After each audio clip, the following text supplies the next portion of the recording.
So I know we've heard a lot about Talia and Hale, but I was wondering what you thought of Derek's father. Like if he was a human or a werewolf or that kind of thing. Like what he liked to do, what his job was.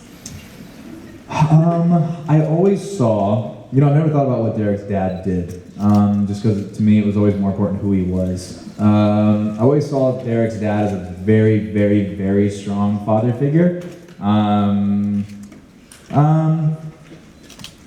It kind of reminds me of like my dad, I think. Loves being a dad, loves being a husband, great supporter.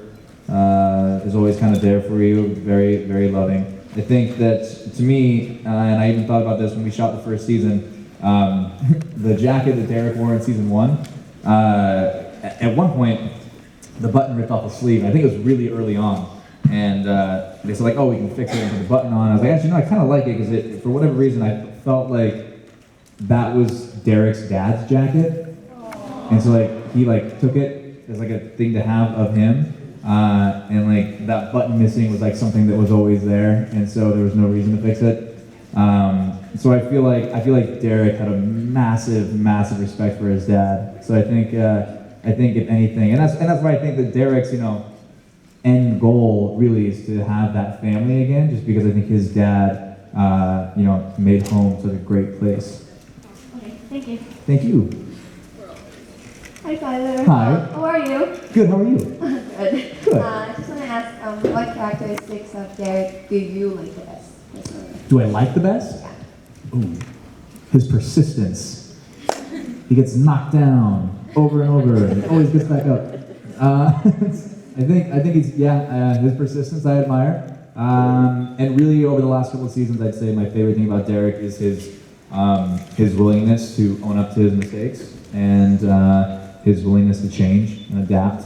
I think he's learning his lessons, and I think instead of being so closed-minded to the idea that he could be wrong, he's starting to accept the fact that he can learn a lot from others. So I think that's probably my favorite thing about him. That's cool. Thank you. Thank you. Hi. Hi. Question is, what has been the most challenging situation for you to play Derek in the last seasons? That comes to mind. I would say, the most challenging thing that we've done was that fight scene in the water, in the loft. That was fascinating day, to say the least. I think the most challenging scenes probably, I think these are always kind of them. I'd say when Derek loses Boyd, I think that was a really tough one. And it was, it sucked because, Sinqua's a good buddy of mine, and so it was like, sad to see him leave, and but those scenes are always really challenging. It's kind of one of those days where you try to stay away from the jokes on set, you try to kind of remove yourself a little bit, because it is an interesting headspace to be in. The idea of, literally holding your friend as he's dying and kind of it being your fault is a weird thing to kind of try to focus on all day. So I'd say that those are typically the most challenging days. I think those are the ones that you really gotta really show up and give it all you have. So. Perfect. Thank you. Thank you. Hi, Hello. Who is that? this is Holly. Tolly? Yeah. Tolly. Hi. You have no interest in what's going on up here, do you? She hasn't all weekend. Okay, good. So it's not just me. When we first meet Derek, he's gone through so much. His family is dead. He just lost his sister. He then goes on to lose Boyd and Erica. How do you think he has learned to deal with his grief over time? I think, definitely anger is the first one. That's just that's what he clings to. I think at this point, though, I think he's learning how to focus on what he has as opposed to what he's lost. Like I said, I feel like Styles and Scott and that whole group is becoming much more and more a part of his family. And that, to me, I think that was a huge lesson even for me just in life. I think, you realize when you're younger you have your family, and that's the one that's given to you, and that's the one you have. But as you grow up and as you get older, you really kind of, you have friends, but there's really certain people in your life that really kind of become family to you. And those are the ones you pick. So I think Derek's kind of learning that lesson that even though, his family is no longer there, there's still people that, he cares about now and that do care about him. And he's learning how to, focus on that as opposed to, what happened in the past. Thank you. Thank you. Bye, Dolly. Hello. Sorry, I was talking to the dog. Do you think Derek will win a fight this season? Good question. Keep watching. I think you get an answer, yes or no, next episode. I think so. Tomorrow, right? Isn't it Monday? Isn't it Monday? Okay, you guys know better than me. I don't know what day it is. Hi. Hi. Can you do us a big favor? What's that? Can you get shirtless?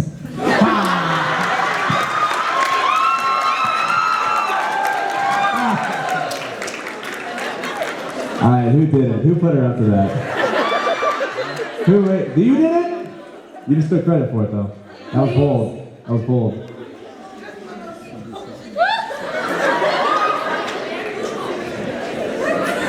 How old are you? 11. 11?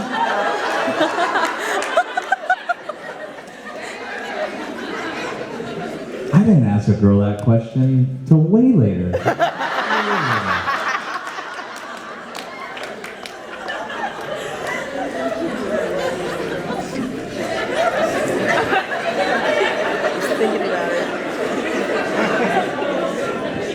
I'm gonna stop toying with you. I can't do it. I would love to. I would love to. If you were 13, maybe. It's like kind of cool. It's like, it's a bit, no, yeah, and then really, until like you're like 20 something, and it's like okay, now we can talk. But nah, I can't. I'll tell you what. If you keep watching the show, it will happen this season. I promise. You'll get some more shirtless Derek this season. I promise. I commend the effort, though. I really do. The confidence to ask that. Hey, really quick on her behalf, I turned 21 yesterday. Wait, what happened? I turned 21 yesterday, so on her behalf. You just said she had to be 21.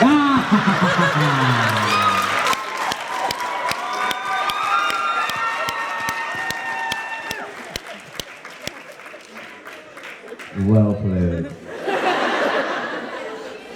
Question?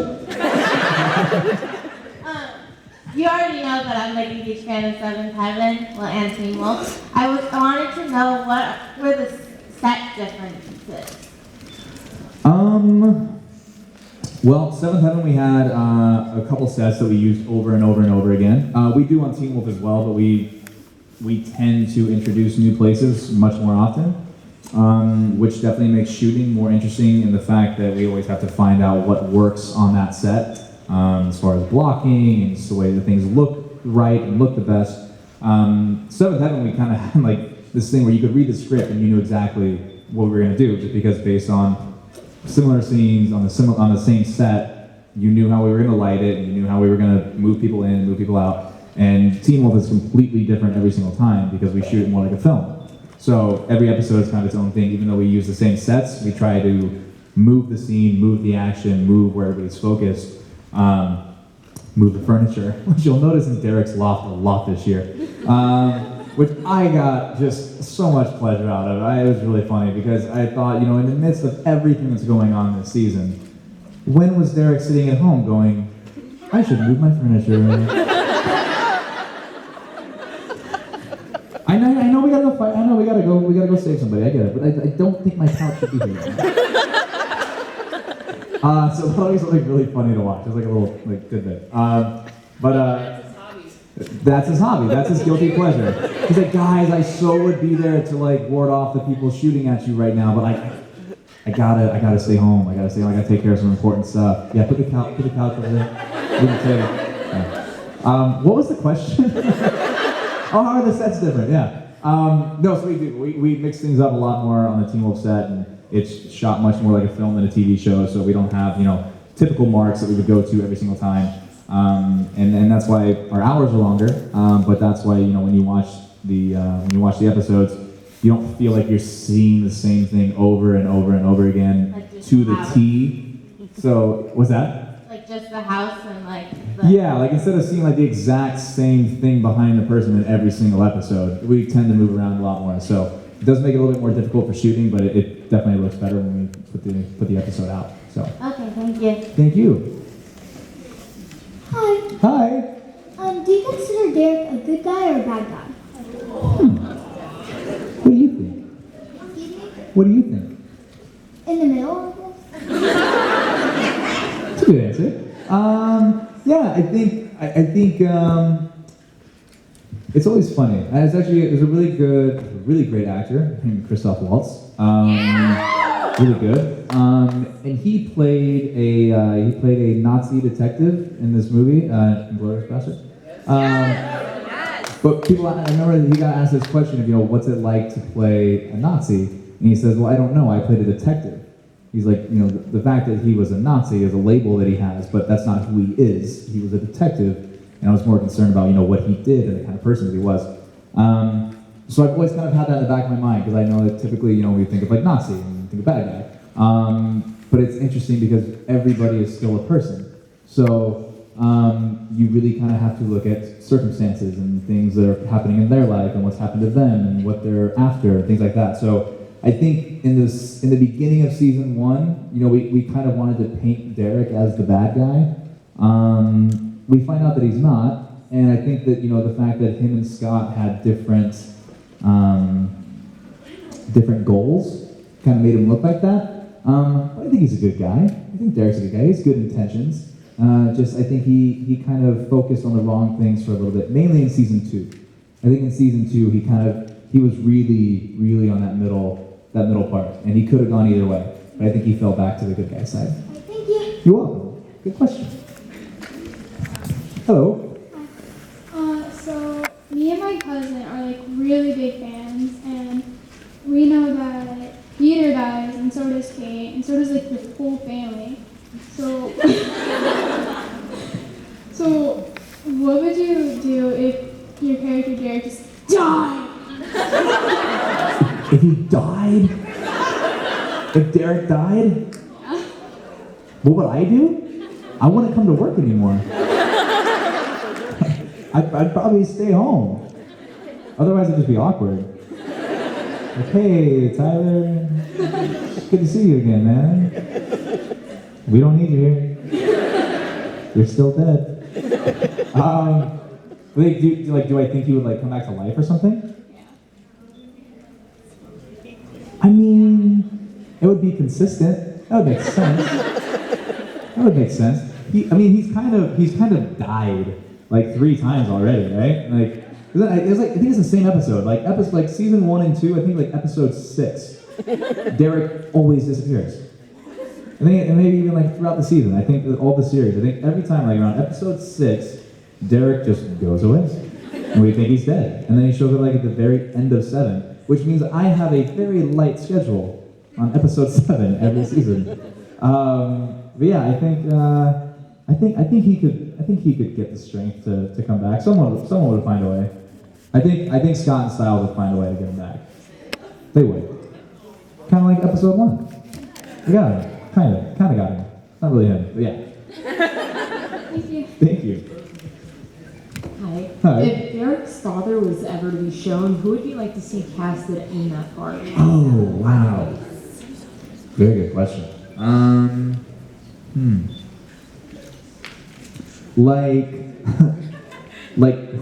Who do I think we could actually get?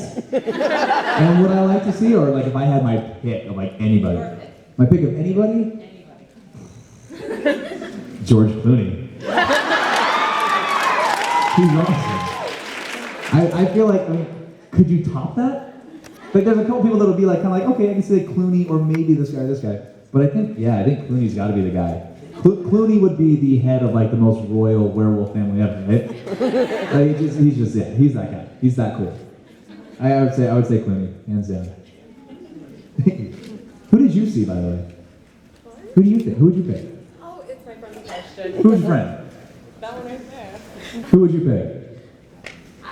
I don't know. The only person on my mind now is Burt Reynolds, but that's not who Oh! Okay. Reynolds? Or like Tom Selleck? That could be cool, right? The mustache? Yeah. It would explain this. That would make sense. Hello. Hi. How's it going? Good. How are you doing? Fantastic. Do you think the fire would have affected Derek more if Paige hadn't died first? Like, do you think he learned a little bit by that? Say that again? Like, do you think the fire would have affected Derek more if Paige hadn't died first? Like, do you think he learned, like, how to deal with grief a little bit from that? No, I don't think so. I think had Paige been around longer, it would have been better for Derek. I think that would have been, everybody needs someone to kind of lean on and go to, and I think that would have been a huge thing for him to have. I think that was a lesson in learning that, bad things happen, and sometimes you're not responsible at all. Sometimes you are, and you have to deal with that. But I don't think the lesson he learned there was, really how to cope with loss. I think that's probably something that he was still going through. So I think the fire kind of just obviously added to that. I think he really started to learn how to deal with it. Like I said, once he met this new group of people that, for the first time meant something to him, and he actually allowed himself to be attached to. I think that's kind of when he learned how to deal with that. Thank you. Thank you. Hello. You've talked about goals and work ethic, and I was wondering whether you've got any goals you're looking at or something you're really working on now towards acting. Very good question. Yeah, I think it's weird because I come from, sports and baseball where everything is numbers. And so, when I would start a baseball season, I was like, I want to hit 350 this year and I want to do this amount of times. With acting, I'm learning more and more that it's very different. Because it's hard to, even when someone says like, what's your dream job? I think sometimes it really takes reading that script or meeting that person who has this idea where you go like, oh my God, that's it. Like, that's what I would love to do. So I think at this point, my goal is really just to find, I want to work with great filmmakers who tell really incredible stories. That's what I want to do. I think that, to be a part of something that someone can go and watch and either learn something from it or be inspired by it or relate to it, and just feel that for a second, they're not the only person dealing with something that they're going through, but that everybody does, and knowing that they're not alone. I think things like that really inspire me. I love, anything historical, anything that can shed light on something great or something that someone did that was, so amazing, but maybe not everybody knows about it. I love seeing things like that appreciated. So I'd say that's my goal. I don't really have like one specific thing in mind that I really want to do. I just would love to be, any part that I can, in something that, affects somebody in a positive way like that. Thank you. 5? Like, what's up? Like, high five? Like, 5 minutes. 5 minutes. There we go. 5 minutes. I'm going to answer these questions quick. I'm sorry. It's not my fault. I can do it. Hi. Hello. On the off chance that Silas and Scott actually get the grades to make it to graduation, live till graduation, and get into a college, That's a lot. would Derek follow them to college to be with his pal, or would he stay in Beacon? Like, would he go to, like, would he be roommates? Because we already did that. We did that season 1. I don't mean like roommates, but like to stay close to the pack. Like, would he go follow them? What did I say? What did I say? The photo op is I was just joking.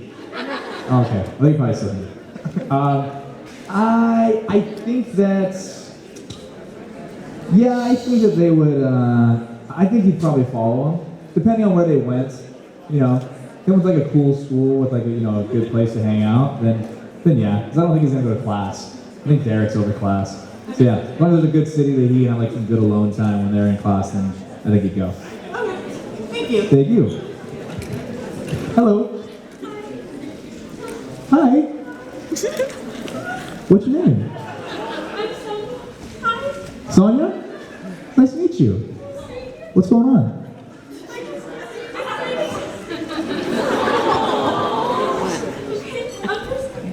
Are you on summer vacation right now? Yeah. Nice. Congrats. What grade are you in? I'm gonna be a senior in high school. Nice! Congratulations! Last year, home stretch. As successful as you are, you probably face struggles and hardships to get where you are. So if you could go back and give your 16-year-old self advice, what would it be? Ooh, good question. Oh God, 16-year-old self. Take more chances. Yeah, take more chances. It's good. It's good to play things safe sometimes. But I think one of my favorite things about guys like Johnny Depp and Christian Bale is they take risks. They do things that sometimes people hate. But when you get something like Jack Sparrow out of it, it's pretty cool. Because no one else would have played that character that way, and that's personally one of my favorite characters of all time. I think it's so brilliant because it's just no one else would have done it. Nobody else would have done it, and I know the studio hated it when he was doing it, and they told him they were going to fire him, and he said okay, and he just kept going, and it's like the main reason that whole thing was successful, and people love it now. So. I'd say take risks and just don't take things too personally. 90% of what you feel other people are feeling towards you it's their own stuff. It's not yours. So don't take yourself. Don't be too hard on yourself. Okay, thank you. Thank you for the question. Hi. Hello. I was wondering if there's any place you can find and watch the movie Melvin Smarty. I don't know. I know they have a trailer up. But I haven't seen anything about it. I've asked for a copy of it, and I haven't seen it. So, if I do, I'll let you guys know. I'll post it or something and let you guys know. But yeah, as of now, I don't know if there's anything. Thank you. Thank you. Hello. Since Derek has grown and changed so much since the first 2 seasons, and he seems to be a lot more together now. Do you think that anger is still his anchor? I think he uses it when he needs it. I'm going to shorten my answer just so we can get a few more. I think he uses it when he needs it, but I don't think that that's necessarily his grounding thing anymore. I don't think that's what he clings to. Thank you. Thank you. If you were to ship young Derek with anyone from the modern cast, who would it be? Wait, if I was going to trade places? No, if you were to ship them, would you go out with Maria or? Oh, who do I think? Stay tuned on this season. I think you'll get an answer. I think if you don't already have it, you guys already know. But yeah, I think you'll get an answer this year. Okay, thanks. Thank you. What do you guys got? Why does Derek always bring Styles down? Why is he Styles always tries to make him happy or make him laugh, but Derek is always grr. Always brings him down? No. Okay, He's annoyed. Gets annoyed. He's one of those guys who's just dude, come on. No, I think Scott and Styles Derek and Styles. I think they've kind of. I think Derek is learning how to look at things from an outside perspective, the way that Styles does. I think in season 1 and 2, he was always very annoyed at the fact that he was trying to solve it the way that he thought it needed to be solved, and Styles was always coming up with these weird, bizarre kind of ways to handle the situation. I think Derek's learned that sometimes that pays off. So I think that he's adapted, and I think he's becoming more open to the idea of the way that Styles approaches the situations that they get themselves into sometimes. So I think in that way they're actually kind of starting to have a mutual respect for each other. But I think it's one of those things I have buddies. It's just fun to act like you're annoyed with them all the time. Just it's kind of how your relationship started, and so you just keep it going. Thank you. Thank you. Did you have a good time? Did you guys have a good time? Nice to you? Yeah? Well, I guess I'm sure I'm going to see you guys in the photos, some of you, in a sec. But thank you for coming out, and thank you for all the questions. I'm so sorry I never told you I didn't get to ask them. But if I see you in the photo line, ask me, and I'll try to give you a quick answer to your question so you're not wondering. So, thank you, guys.